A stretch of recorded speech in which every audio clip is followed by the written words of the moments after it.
interrupting my work. Your work. The work of the devil. Hans. Please, Father, you can't. No!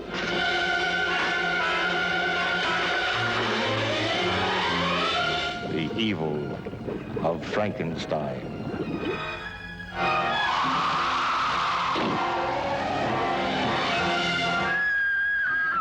The evil of a man who created a monster by crude surgery and harnessed the tempestuous forces of nature to give it life.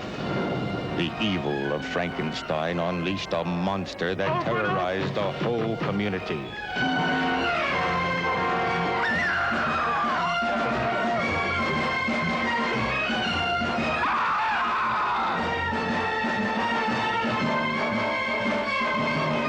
Peter Cushing as the Baron, and Peter Woodthorpe as the ruthless Professor Zoltan, who fought the Baron for control of the monster.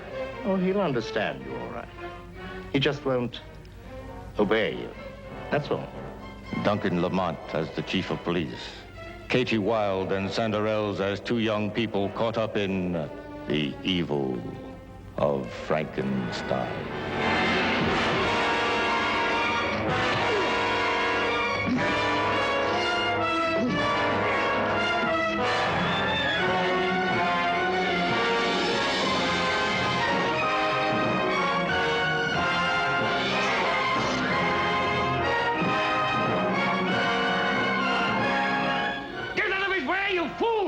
Go back and kill him.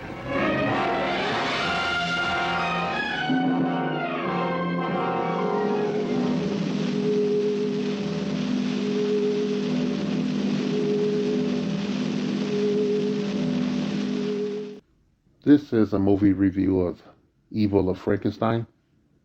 And I want to let you know that I'm a big fan of Gothic horror. Ever since I was a kid, I'm old enough that I was able to watch UHF channels. And that was a boon for a latchkey kid, growing up in the 80s. Yeah, so I'm a fan of like the old monster movies. I'm a fan of horror and monsters, but, I love the classics, okay? Like the Universal, they had the universe before anybody had a fucking universe, okay? With their monster lineup. They had like Frankenstein, Dracula, the Wolfman, and they had the Mummy to a lesser degree, okay? No, not to a lesser degree. They did a ton of Mummy movies that were entertaining as well, and whatnot. And I love these movies, and I wish that they would do more of these movies today, but then I cringe because, they would invariably ruin them. As evidence, I saw that they tried to make a MonsterVerse, and that should have been the most easiest thing to do, but then I remembered the movie Van Helsing, and I just knew it was a lost cause for the most part until the right person showed up. So that being said, I want to review Evil of Frankenstein, or The Evil of Frankenstein. It was done in 1964 by Hammer Studios over in England. And I love that movie. I love this movie, right? I love this movie. I love Hammer. Hammer Studios, that was a famous horror movie studio. They put out a lot of content, in the horror genre and the suspense genre. They went out of business eventually, which much to my chagrin, they returned as an imprint a couple of years ago, but I haven't really seen any activity of them other than the remake of Let the Right One In, which is currently going to be a show on Showtime. Hammer was a great studio, and they took Gothic horror to the next level. They made it more visceral, and they pushed it towards R-rated. There was nudity and like blood, and it was shot in color. Universal stuff was shot in black and white, like all those original monster movies and everything. But Hammer did their own spin on them, And one of the chief amongst that was that they had the right people in place, and the right actors and the right stars, and they had, like low budget, so they had to be very creative. But since they're in the UK, they were able to, make it look more authentic. And if you go look at like documentaries of like Hammer Studios, you see like they didn't have much space to work in. So it was just incredible what they could do with like a meager budget and some matte paintings and decent actors, classic actors. And the Frankenstein series that they produced starred Peter Cushing.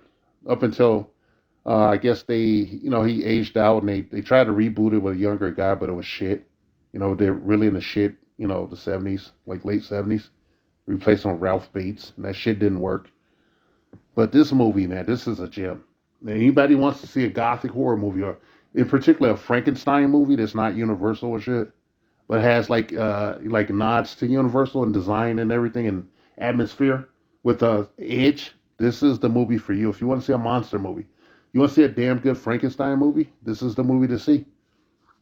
I want to remind you that Frankenstein not only refers to the monster, in pop culture, but it's actually the name of the doctor that's been doing these experiments on people, on bodies. He's made a monster and shit, a mindless monster that just rampages and shit. This fucking Frankenstein, this creature in this movie, is like a hyper stylized version of Boris Karloff's Frankenstein in makeup and appearance and whatnot. Like it's like more like a fucking ogre. This guy is big.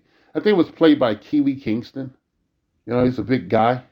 Yeah, it was Kiwi Kingston. He played this monster. And this thing is massive, and it's scary as fuck, man. It's scary as fuck. And it's an actual, it's kind of like a soft reboot of a Universal movie. And this is the first movie I ever saw where Dr. Frankenstein was presented as somewhat semi-heroic. He's a wanted man. Him and his assistant are traveling to. He's escaped from jail. When he's on the run, he's wanted in his hometown where he's supposed to be a nobleman. They've repossessed all of his lands and all of his possessions. So he makes this journey. He makes his journey back home. It's a certain part of Germany. I forgot what they called it, Karstadt or some shit. He goes back there and goes to his castle, and he promises. The movie starts with a failed experiment. He's trying to do some more experiments, and someone tells on him, and the clergy interrupts him while he's doing it. And they have like a big fight, and he nearly kills the man. He wants to kill the man. Frankenstein's presented somewhat heroic, but still, slightly insane. Peter Cushing is at his peak here, at his fucking peak. He knew the character. He was that character. Peter Cushing was famous in Hammer for being Dr. Frankenstein and for also playing Dr. Van Helsing in the Dracula movies and shit, and his descendants too. But in this movie, he has a heroic nature. They shoot him in a heroic fashion for a horror movie. And, Peter Cushing is pissed off because he's trying to do an experiment. I guess he's trying to make another monster. And someone tells the clergy, and the clergy comes in and yells at him about the Bible and everything, and that he had buried the man. And Peter Cushing is like talking to him from a scientific standpoint while he's trying to do the experiment. And he's saying, you've done your service, now I will do mine. And the guy messes up his setup, his meager setup. And he's all pissed off. He tries to kill the guy, but his assistant stops him and whatnot. His assistant is his conscience, And so they because they had a dust up with the clergy, they know they're in trouble again because they've been found out. Him and his assistant take this trek back to his homeland, risking, even his assistant telling him, like, you really can't go back there. They're going to hang you if they see you. You have a kill order on your head. You were sentenced to death. If you go back there, they're going to hang you. And he's like, now where else can I go? We can go back there and loot, get some stuff from my estate, and we can sell it and start all over again. That's his plan, right? He takes this perilous journey to go back to, where he is. And along the way, they pick up like a deaf mute, this female who's a deaf mute, who's from that town. And, while he's going there, you get to see them recount the story of him making that monster that got him in trouble. And you see this big fucking, like, this thing looks like an ogre. It's like big as Shrek, like that cartoon character. It's big, like it's a big monster. I don't know where they got this guy from, but damn, it's like horrifying as shit. So they show him, experimenting with the monster and the eventual fuck up that is that monster. The monster gets loose and goes on a rampage. He ends up getting shot in the head, like it's standing on a hill screaming or something. And the villagers somebody in the villagers are chasing the damn thing, and they shoot it. They shoot it in the fucking. They look like they shot him in the head. He took a headshot, and he's like on this mountain or something. And he just falls down. You hear him scream and go like that shit. And Peter Cushing is captured, but later escapes and shit. That's years earlier. So they go back to the village and to his castle and everything. They have to sneak through the village to get to his castle for some reason. And nobody just go around the shit. When he goes to his castle, he finds it looted. It's empty. He's all pissed off, man. He's hot. He even goes to his laboratory, and they left the laboratory mostly intact, but they smashed everything in there. And they put a dummy of him hanging in the laboratory with a noose around his neck. Talking about die Frankenstein or something. It's hilarious. So it's a great movie, right? Eventually, I will say, this is a non-spoiler review, but they find the monster again. They find his work. This creature is still, inert. They find the creature, that is still viable, and he brings that shit back to life. You guys see this fucking monster, if nothing else, okay? And the villain of the piece is actually not the monster or Frankenstein. It's a villainous criminal. There's a criminal. He's a hypnotist. They have to get a hypnotist to help them out with the monster, to make it understand, to wake it up, because the monster has brain damage. And the hypnotist exerts control over the monster, for a period of time, and makes the monster do things for him that's pretty fucked up and scary and shit. But, Dr. Frankenstein is Dr. Frankenstein and shit, okay? And this is a great entry in that series. And I think that, if you want to enjoy some good old-fashioned gothic horror in color, I think some nudity in there. There's a woman with some large breasts. I'll say, I'll just put it there, for any, horn dogs there. Don't be ashamed. It's one with some large breasts in one scene. Just like the burgomaster's wife. And Peter Cushing is looking for his stuff. He goes, after stuff gets stolen out of his house, he goes around town looking for his shit. And he realizes that the mayor of the town is wearing like his clothes and shit. He's wearing like his family ring. Like his big, gold pimp ring and shit. I'm like, I would think Frankenstein, he didn't wear it. That's why he don't have it on his hand. And he's just obsessed with getting his shit back, even the ring off the guy's finger.